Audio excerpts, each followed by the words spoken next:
خدا اردو کی اس فضا کو مزید وسیع کر دے تاکہ اردو زبان کا آفتاب ہمیشہ نیر و تابہ رہے، اسے ہمیشہ شفیق کرنل ملتے رہیں، اسے تھانے سے لے کر پارلیمنٹ تک شان و شوکت نصیب ہوتی رہے۔ اللہ اسے ہر قسم کے شر شرارت سے محفوظ رکھے اور اسے مزید شرر اور سرور سے نوازے، اسے ہمیں ظفر مندی سے نصیب رہے۔ اگر اس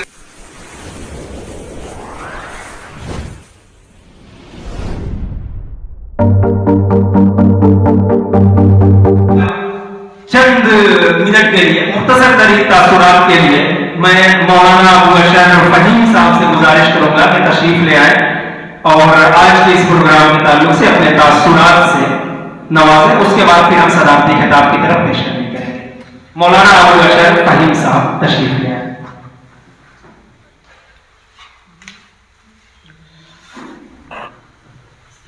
السلام علیکم۔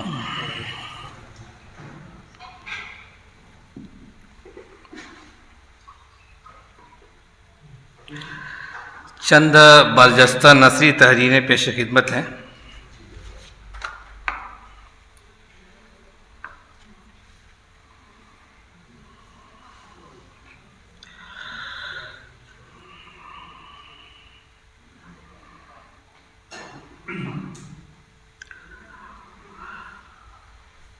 لوگوں کو فیس بک پر کسی کتاب کے ٹائٹل کا دیدار کرا دیجئے تو لوگ بیدار ہو کر پی ڈی ایف مانگنے لگتے ہیں۔ ایک ناشر سے پی ڈی ایف مانگنا بھیک مانگنے کی طرح لگتا ہے۔ پی ڈی ایف کا ایک سب سے بڑا نقصان یہ ہے کہ آدمی ایک جھلک دیکھ لیتا ہے تو اس کا سارا شوق، خواہش اور للک ختم ہو جاتی ہے۔ آدمی کتاب خریدتا شوق سے ہے اور پھر جب کبھی فرصت ملتی ہے یا ضرورت پڑتی ہے تو اس کا مطالعہ کرتا ہے۔ پی ڈی ایف نے کتابوں کی لہک، مہک اور للک ختم کر دی ہے۔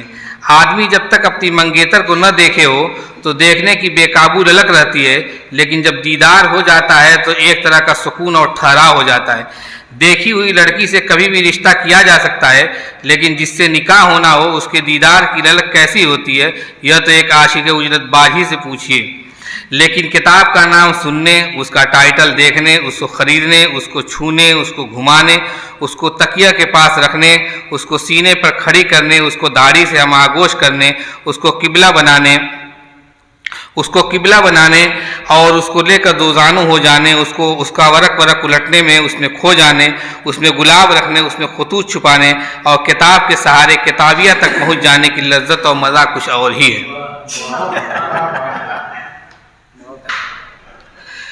ایک قبرستان پر سنیے۔ یہ ڈیجیٹل تحریریں ہیں، میں کوئی لکھاری نہیں ہوں، یہ برجستہ تحریریں ہوتی ہیں چھوٹی چھوٹی۔ قبر شہر خاموشہ ہے، قبرستان مردوں کی بستی اور بوسیدہ ہڈیوں کی نگری ہے۔ یہ انسانوں کی شکست کی یادگار ہے، روحی و سرور ہے جو انسان کو یہ پیغام دیتا ہے کہ نیٹ ورک غائب تو آواز ختم، سارا ساز ختم۔ موت انسان کی شکست کا اعلان ہے اور قبرستان اس اعلان کا زندہ ثبوت۔ یہ قبرستان جس کا ہر باسی یہ سوچتا تھا کہ اس کے بغیر دنیا کیسے چلے گی، وہ دنیا سے ایسے گئے کہ دنیا کو خبر نہ ہو سکی۔ خوش نصیب ہیں وہ لوگ جو مرنے کے بعد بھی زندہ جاوید ہیں، اعمال خیر کی صورت میں، نفع بخش علمی سرمایہ کی صورت میں اور نیک اور صالح اولاد کی صورت میں۔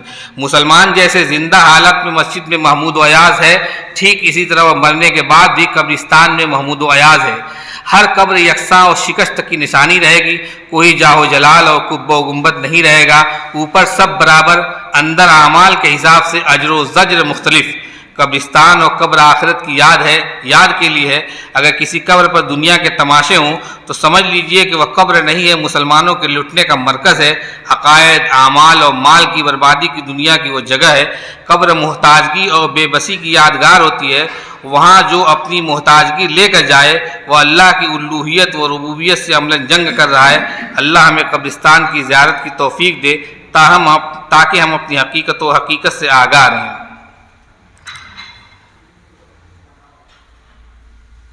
ایک برجستہ تحریر اور ہے، اردو پر اسد اللہ خان ہمیشہ غالب رہے، اقبال ہمیشہ بلند اقبال رہے اور فیض کا فیض جاری ہے۔ کوئی ندی ہے، کوئی نالا ہے اور کوئی سمندر۔ ہمیں ادب سے شورش نہیں، اس لیے ہم کسی کے فراق میں نہیں رہتے۔ اردو میں میر ہی نہیں امیر ترین لوگ بھی ہیں، اردو پر کسی قسم کا داغ نہیں، داغ دہلوی ضرور ہیں۔ یہاں لوگ ریاض کرتے کرتے مومن بنے، اور ان کے ذوق کا یہ عالم تھا کہ دہلی، لکھنؤ اور دکن باقاعدہ دبستان بن گئے، بلکہ دبستان اردو بن گئے۔ یہاں ایک سے ایک ولی بھی ہیں، اور ایک سے ایک جو اردو کی محبت سے نہ صرف سرشار ہیں بلکہ اس پر جانثار بھی رہتے ہیں۔ اس لیے کسی کی حیثیت مجروح نہ کیجیے، شبلی کو شبلی ہی رہنے دیجیے، جنید و شبلی نہ بنائیے۔ اکبر اگر الہ آباد میں بے نظیر ہیں تو اکبر آباد میں اپنے نظیر بھی کچھ کم نہیں۔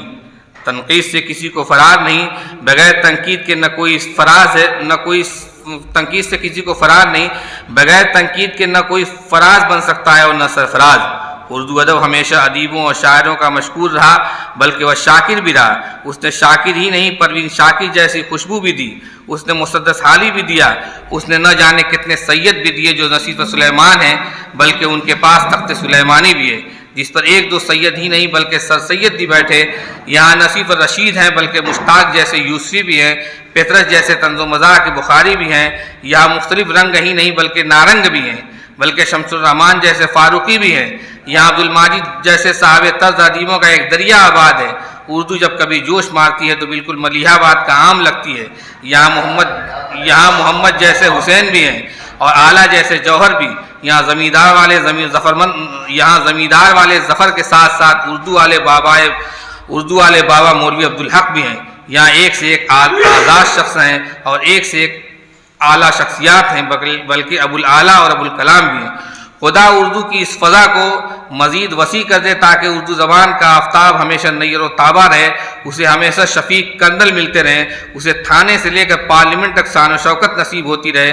اللہ اسے ہر قسم کے شر شرارت سے محفوظ رکھے، اور اسے مزید شرر اور سرور سے نوازے، اسے ہمیشہ ظفرمندی سے نصیب رہے۔